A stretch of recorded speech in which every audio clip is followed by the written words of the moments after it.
Bienvenue dans le podcast Incarne ta métamorphose par Magali Garcin. Ici, je partage des transmissions audio issues du Cercle, un espace vivant de flux quotidien, un véritable laboratoire d'expérimentation incarné, au cœur de ce que la vie m'enseigne, où je mets en lumière ce qui se joue derrière nos expériences, nos émotions, nos relations, nos choix, et donc notre réalité. Dans ces épisodes, il est question de leadership, d'intelligence émotionnelle et relationnelle, mais aussi de croyances limitantes, de loyauté invisible et de tous ces mécanismes subtils qui souvent nous maintiennent dans des versions de nous-mêmes devenues obsolètes, en tout cas qui nous enferment, qui nous limitent. J'ai la conviction profonde que chacun porte en lui les clés de son évolution et qu'un simple éclairage peut parfois suffire à créer un basculement. Ma vision est simple. Nous ne sommes pas là pour jouer petit, mais pour vivre grand. Et cela ne peut se faire que depuis notre vérité, à laquelle la réalité répond en miroir. Je vous souhaite une belle écoute et une belle intégration. Hello mon cercle. J'avais envie de vous parler de dépassement de soi. Mais vous savez, pas dans des choses colossales, phénoménales, qui sont du coup plutôt rares. On n'a pas forcément l'opportunité de faire des choses totalement extraordinaires dans nos vies tous les jours, dans notre quotidien. Par contre, chaque jour, au quotidien, on peut venir muscler sa sécurité intérieure, sa confiance en soi, sa capacité à croire en ses rêves, etc., etc. C'est ce que j'appelle le 1% de dépassement de soi.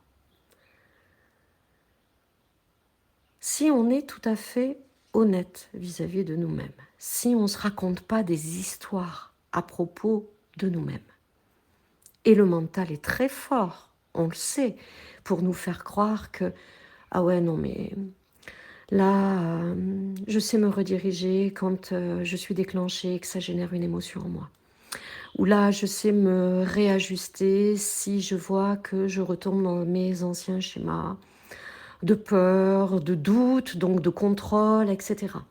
Ou bien, ah oui, non, mais là, je vois tout de suite quand la vie m'invite à re-rentrer dans ces jeux de rôle et je me positionne plus du tout comme une victime ou comme un sauveur ou comme un persécuteur dans mes relations. Oui, le mental, il nous raconte tout ça, entre autres choses. Et nous, on y croit la plupart du temps. On croit que, oh ben ça c'est fait, voilà. On croit que, quand même, globalement, on a bien dépassé tout ça. Et oui, néanmoins, j'ai cette croyance que, à chaque fois qu'on soulève des voiles, à chaque fois qu'on enlève des couches de conditionnement, c'est une opportunité d'aller voir ce qui se joue de manière encore plus sournoise, presque, j'ai envie de dire, en ce sens qu'elle est cachée au plus profond de nous. Et oui, en m'écoutant dire ça, on peut se dire « Oh là là, mais c'est sans fin ». Mais je crois vraiment que ce chemin de croissance, il est sans fin. Je crois vraiment que cette invitation de la vie à s'expanser, elle est sans fin. Et je dirais même que je pense que le petit humain que nous sommes est venu s'incarner pour ça, pour ne cesser de croître et de tendre vers l'illimité, vraiment. Et donc choisir en fait de s'autoriser à connecter à ce champ des possibles, je crois vraiment que ça nous demande de prendre cette responsabilité lucide à aller regarder ce qui se joue toujours et encore un peu plus profondément caché sous le tapis. Ouais. Donc moi, par exemple, j'ai pris la décision chaque jour d'avancer 1% de plus, au-delà de ce que je fais déjà. D'étirer un peu mes limites, 1% de plus que ce que je l'avais fait hier. De réajuster mes normes, 1% de plus que ce que j'ai pu le faire jusqu'à présent. Et c'est jamais contre les autres, hein, mais toujours pour soi et vis-à-vis de soi, et notamment dans notre relation à nous-mêmes. Pourquoi faire ? Pour être au plus près, 1% de plus chaque jour de notre nature originelle. Être un peu plus connecté, 1% chaque jour, à qui l'on est vraiment. Par-delà les identités construites, la personnalité, par-delà le désalignement, pour pouvoir incarner véritablement ce que j'appelle notre fréquence de vérité. Ce qu'il y a de plus authentique, de plus pur dans le sens vrai en nous. Par-delà nos habitudes, toutes ces postures que l'on prend sans même s'en rendre compte, tous ces pilotages automatiques qui sont toujours bien présents ici ou là, dans les sphères de notre vie, toute cette manière que l'on a en fait de penser qui parfois est encore un peu tordue dans le sens, c'est pas l'autoroute à 4 voies qui nous mène vers la plus grande version de nous-mêmes, mais celle qui au contraire nous invite à continuer, à jouer petit. Vous voyez ce que je veux dire? Et c'est c'est tout petit rien. Là encore, il s'agit de ces micro-ajustements que l'on peut faire au quotidien.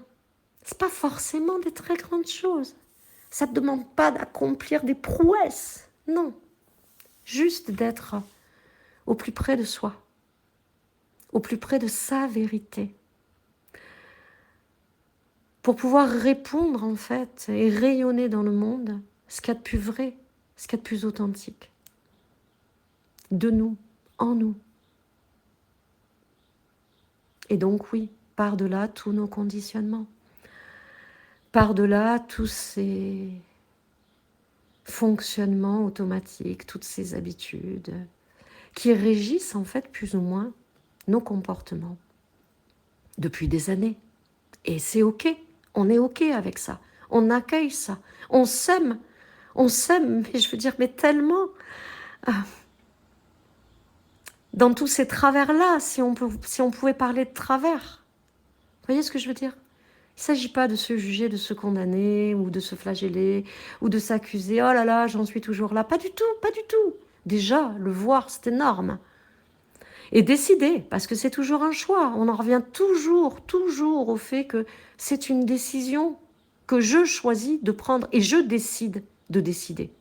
Je suis vraiment le décideur. Et c'est là où je suis dans mon pouvoir personnel. C'est moi, en fait, qui tiens les rênes. Pas mes mécanismes automatiques. Pas les histoires que me raconte mon mental parce que c'est plus confortable pour mon système de me garder dans des zones de confort, c'est-à-dire dans des postures, dans des comportements, dans des mécaniques qu'il connaît et qu'il sait être safe. Vis-à-vis desquels, pour lui, c'est ok, il n'y a pas de danger. 1%, c'est pas grand-chose, 1%. J'ai l'habitude de râler, quand je fais ça, je râle plus. J'ai l'habitude de ne pas prendre le temps de respirer quand quelqu'un me déclenche, eh bien je respire. J'ai l'habitude d'être impatient et là je réalise que en fait, je laisse le temps au temps. J'ai l'habitude de vouloir contrôler ici encore, maîtriser toujours ça, eh bien là je lâche. Je fais confiance. Je sais que j'ai des attentes dans tel ou tel domaine, eh bien je réalise qu'en fait mes attentes, elles me figent. Et puis mes attentes, elles manifestent en fait le doute, la peur, l'incertitude. Et donc elles vont amener à du contrôle. C'est tout l'inverse en fait de l'espace depuis lequel je choisis, je décide de vibrer. Puisque notre choix, ça n'est pas de vibrer la peur, le manque, mais l'abondance de tout ce qui est déjà là. Et dans cette conscience que tout est déjà là, je peux faire 1% de plus chaque jour. Vous voyez ce que je veux dire? 1%. 1% de dépassement de soi. C'est peanuts.